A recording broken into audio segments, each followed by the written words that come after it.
As I was saying, welcome to TOI Auto and welcome to the new Bajaj N160. Not to be confused with the NS160 or the N250, because that's what this motorcycle looks like, and there's a very good reason behind it. The N160 is based on the same engine and platform as the N250. Now Bajaj have said that this motorcycle will deliver better performance, stronger performance in the low to mid range of RPMs with a flatter torque curve in comparison to the NS160. That's exactly what we're here to find out in a very soggy Pune actually. So to begin with, there's a lot to talk about this motorcycle because this is the first time we're meeting it. So before we get into the details, let me tell you all I can about it in terms of specifications. Now this engine makes slightly less power than the engine that powers the NS160, and so the bike has been launched in two variants. One is single channel and the other dual channel, the one you're looking at right now. The dual channel variant also has bigger forks and a larger disc at the rear, well, because it's got dual channel ABS, which is a safer deal. Now this has been launched in a segment which needs to deliver on comfort and also performance. It's competing with the likes of the Apache RTR 164V. So we'll find more about the claims that Bajaj has made. Well, we'll try to as much as we can on these roads which are drenched and waterlogged. Allow me to tell you more by the magic of voiceover.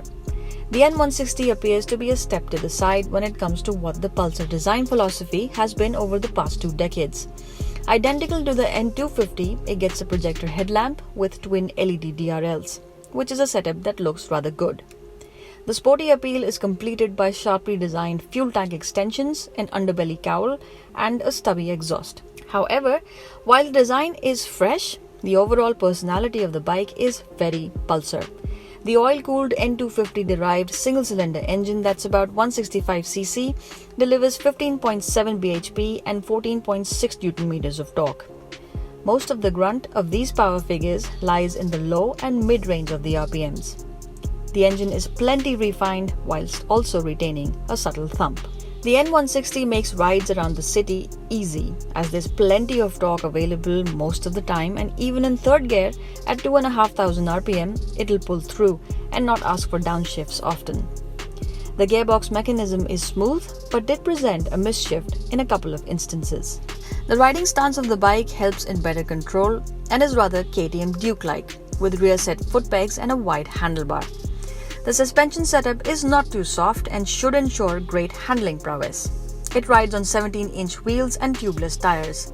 Alas, in my short ride around Pune city, which was mostly waterlogged during the time, this is more restricted as a first impression only. The motorcycle will be very accessible to a wide variety of riders.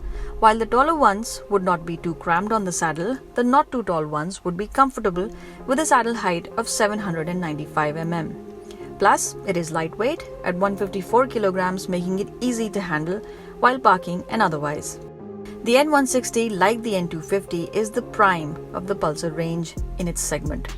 It offers good equipment and features, including the neatly designed semi-digital instrument cluster and a USB charging port. And the best part is the torque available in every gear and the way it handles, making it a brilliant option to go for in the 160cc sports-oriented motorcycles, especially for younger buyers or even first-time buyers. So in conclusion, after this very short time that I've spent with the bike, I do believe that the N160 delivers on its promise of a stronger low and mid-range performance. Plus, it has a bigger fuel tank, so you can expect a larger range on one full tank compared to the NS160. Now, the segment that this bike is competing in with the likes of the RTR 164V. Now, this is a strong contender. This definitely has that sporty disposition in the way it responds on the throttle, the way you're sitting on it, the way it handles. It's rather nimble. Now, we'll find out a lot more about this motorcycle when we spend more time with it, take it out in city traffic, on highways, take it out for its top end that I haven't been able to do today because of the ride conditions we've had. For that, wait for a slightly longer term review.